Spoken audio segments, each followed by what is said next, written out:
Welcome back to Get Down to Business, the show all about small business, jobs, and entrepreneurship. And I'm thrilled to be joined by somebody that I am blown away by what I've seen thus far. Griffen Saul is the founder and CEO of We Are Able.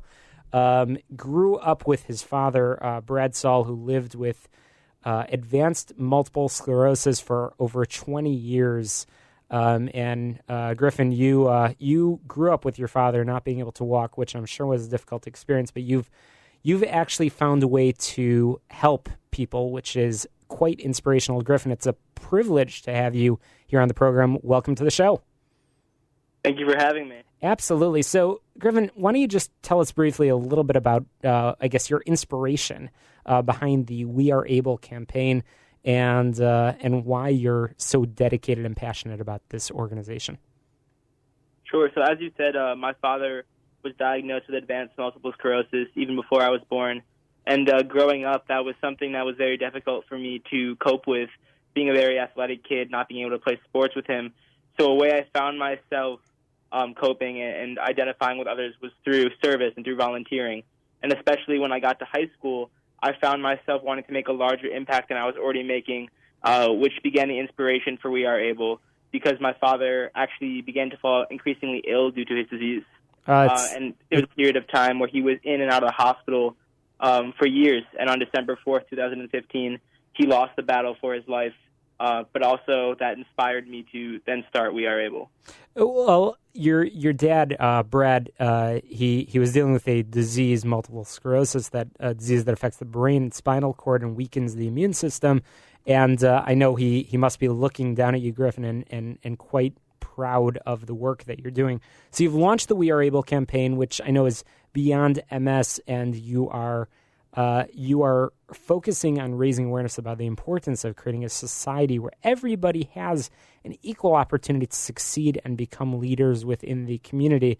So even on the website, which we'll certainly share with our listeners, you've included a lot of information about how people can step up and help you raise awareness around the country. Griffen, I think it's an important question to ask at this point. How old are you? I'm 18. You're 18. What you're doing is absolutely incredible. So tell us a little bit about the curriculum and sort of what you hope the world will look like in 5 years from now as a result of the work that you're doing. Yeah, so we have two. We're actually expanding it this year. We have two segments. We can do We Are Able schools or We Are Able for corporates. With the We Are Able school system, the curriculum is really simple to get involved. It's basically a 2-day curriculum. On November 30th after school, students will come together in their respective classroom and take the pledge to learn proper disability etiquette. And that's something we really want to push through We Are Able, is expanding your empathy, expanding your etiquette for others to better interact with those with disabilities in society. On December 1st, that Friday, is the day of action where students can attempt to understand what it's like to have a physical disability through that stimulative experience of wearing a face mask for muteness, wearing an eye mask for an ocular impairment, earplugs for deafness, and trying to expand their empathy for others. For corporate, it's a little bit different, where they have the option only to do the etiquette portion of just understanding how to learn proper disability etiquette and interact better with society to increase their corporate responsibility, to engage in a team-leading type of system. Wow. So, Griffen, you graduated from Lincoln Park High School, and my understanding is that tonight you're actually calling in from your dorm room in Boston. So you clearly have taken the show on the road, and you've been advocating for this very, very important issue. Give us a few examples of some of the schools that you've been able to bring your message to, or some of the people that you've been able to talk to. I know, obviously, it's a privilege to have you on the show this evening, and I know you've been doing a lot of media appearances. But what about the schools? What about the kids that you've been able to talk to? Yeah, it's been an incredible experience. Last year, we piloted the campaign, had nearly 400 participants, 7 schools involved, including my high school, Lincoln Park, Whitney Young, Lane Tech, Parker. So it's been a great experience, and this year we're even expanding it to increasing the schools in Chicago, but also I'm looking to get Boston schools involved. My college, Tufts University, is going to have some level of participation as well.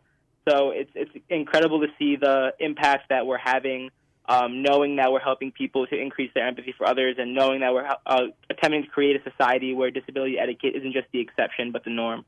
And you've been developing some interesting connections along the way, which certainly are helping you amplify your message.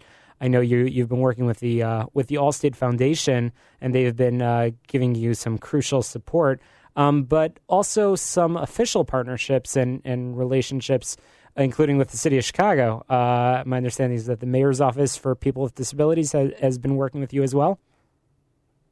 Last year, they were very supportive in helping me get the etiquette in order for the campaign, looking over my materials. So they've been hugely helpful in supporting my dreams and my mission, yeah. But the Allstate Foundation especially has been great in supporting my dreams with their Good Starts Young campaign and their They Say campaign as well, really giving me a platform for my voice to be heard. We're chatting with Griffen Saul, the founder of the We Are Able campaign, doing some fantastic work at, I guess, call it raising awareness about how people with disabilities can function in many leadership roles.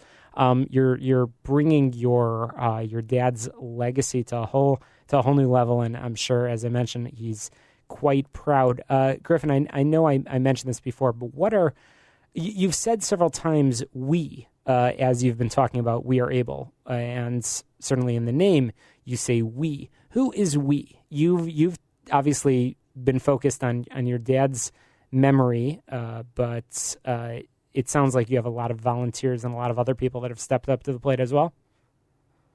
Yeah, absolutely. I mean, the number one shout out I have to give is to my mom, obviously, who has been hugely supportive in all of my dreams and aspirations.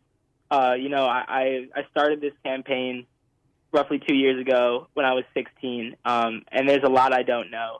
So throughout this process, through groups like the Allstate Foundation, my mom, several other mentors, they've been hugely helpful in making my dreams possible and making We Are Able a reality. So what can our listeners do to help? What can they do to help you spread the word? How can they support your fantastic work? If they're interested in getting involved, we'd love to have their support. Going on to weable.org and getting involved through the campaign is a great way to start. There's contact information on the website as well to shoot us an email if you're confused about anything. But we have PDF formats with a curriculum which are very accessible and easy to work with. And we would love to have your support to help us tell us what we can do better and just help us improve society and raise awareness for people with disabilities. That's fantastic. Griffen Saul, a freshman at Tufts University, the founder of the We Are Able campaign, expecting at least 1,000 attendees at this year's two-day We Are Able event, which it sounds like will give a lot of participants the opportunity to experience the inability to speak, deafness, or physical limitation in order to raise awareness and empathy for people with disabilities. Such an important mission that you're focused on, and such an incredible organization. Congratulations to you, and please pass along our thanks to your mom for obviously supporting you along the way. We encourage all of our listeners to please step up, weable.org, and support Griffen's important work. Spread the link. Just share it. With somebody that you know. Post it on Facebook. Get your school involved. Get your business involved. Griffen, keep up the fantastic work, and we'd love to follow your progress. And as you grow the organization and with the support of the Allstate Foundation. But thank you so much for joining us on the show. Thank you for having me, Shalom. Absolutely. And you can always get information on all of our guests on my website, shalomklein.com. You can follow me on Twitter at Shalom Klein. We'll be sharing and tweeting information about the We Are Able campaign with all of our listeners. You could get on my website, shalomklein.com, to download those podcasts and get the links that we've been talking about right there. We'll post them on our blog. Get Down to Business is powered by our good friends at Tandem HR, your solution center. Check them out online, tandemhr.com, or give them a call, 630-928-0510. And speaking of people making a difference, my next guest, Dr. Mitchell Weisberg, good friend, and he is making a difference in healthcare through some new innovative technology, helping companies, helping government on so many different levels. We'll be talking all about it here on the show, all about small business, jobs, and entrepreneurship. You do not want to miss it. I promise you. It will be exciting. You will learn about new things. Once again, you're listening to Get Down to Business. I'm your host, Shalom Klein, and we'll be right back after these headlines and a few quick announcements. On AM 560,